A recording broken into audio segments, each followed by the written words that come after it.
let's give ourselves a round of applause for being able to stand up. Yeah! Oh my God, I am so glad to see all of you here. It makes me so happy. There you guys are. Thank you guys for coming in. Where are you guys coming from this evening? Las Vegas. Las Vegas, Nevada. Have you guys heard of Las Vegas, Nevada? It's a pretty groovy place. It's up northeast, and they've got casinos, and people bet money there, and they win and they lose. You know what I'm talking about? Yeah. Cool. So, hey buddy, how are you? That's good. What have you been up to tonight? Did you see Mission Improbable? Mission Improbable? This is MI's Westside Comedy Theater. Did you check it out? Awesome. Cool. You had a good time? Yeah. Man, that stuff is crazy. That stuff is crazy. It's improv. They come up here and they make it up on the spot.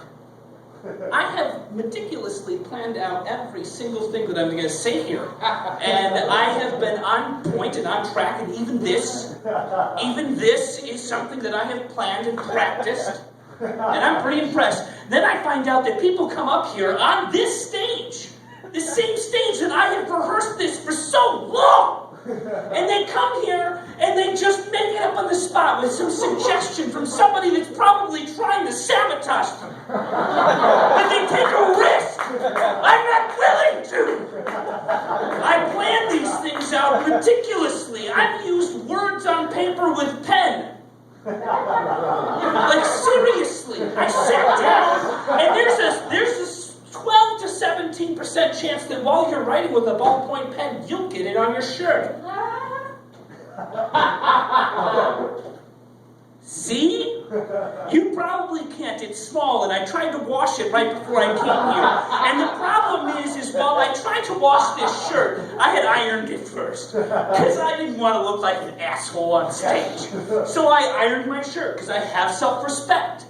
And then I saw an ink stain, and I was about to iron the ink stain, and I thought to myself, I'll be a son of a bitch if I'm gonna burn this bastard into my shirt. So what did I do? I walked to the kitchen.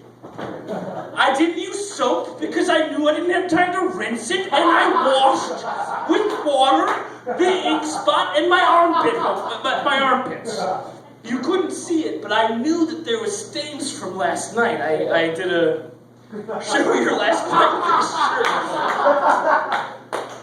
shirt. And these pants. In fact, the only thing that I've changed is my tie. Last night it was paisley. It was great. You should have seen it. Tonight it's solid red. Solid red. So I washed my shirt after I iron it, and it's like, even though there's a small spot, the water seems to spread like a zombie apocalypse, like infection on a map, and my whole shirt was wet here, and then I did the armpits, and the whole thing was fucking wet. And then I brought it back to the iron, and at first I'm ironing it, and it's like steaming, and I feel like I've got fucking magic powers at this point, because there's like smoke rising from my shirt, but when I get to the armpits, I think to myself, I should have used soap. Because the room that I was in was small. I live in Venice, 2 blocks from the beach. I don't make more than $1,000 a month. Maybe a little more. But that's over the table. It's a small room. It's a small room. And I iron the armpits and the whole room starts to smell, but I hope it was burnt hair. Which at first I was like, maybe I'm ironing a hair of mine on a shirt. No, it was body odor. It was body odor, and it stunk up the whole room. I had guests over in the small room. They didn't say anything because they were decent human beings. But I know they smelled it. I could smell it. I didn't say anything because I figured if they didn't, then why would I bring it up? Why would I bring it up? I guess I just did. So, let me just, I'm going to get really topical. Let's bring ourselves to a specific date. It was last Friday, and the Space Shuttle Atlantica, it was passing driving by Los Angeles, and I work an office job, right? And I get to the office at 9 o'clock in the morning, and I get an email from the front desk girl who's always got the inside information. She's like, at 11 o'clock, she said 11:15, we're all going to the rooftop of the garage to watch Space Shuttle Atlantica go across, because it's going to go right over. Who's got the real name for this thing? That's right. Space Shuttle Endeavour is coming by.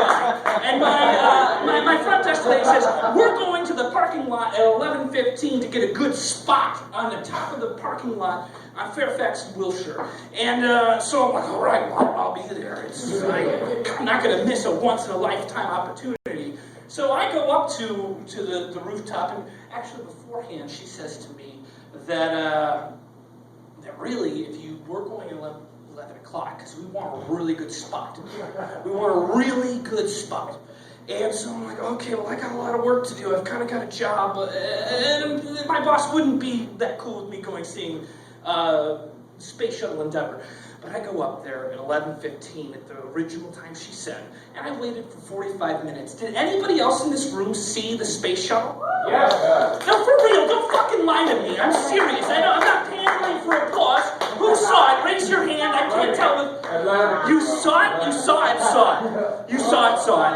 I sat for 45 minutes, and I saw it.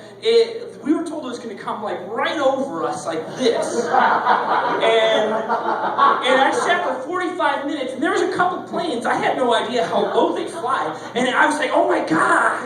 Oh, jeez. And they're like, that's just one airplane. And I understood it. I was like, okay, well, it's going to be better than this. It's going to be better than this. And of course, it doesn't come in the place they said it was going to. It was coming from the ocean.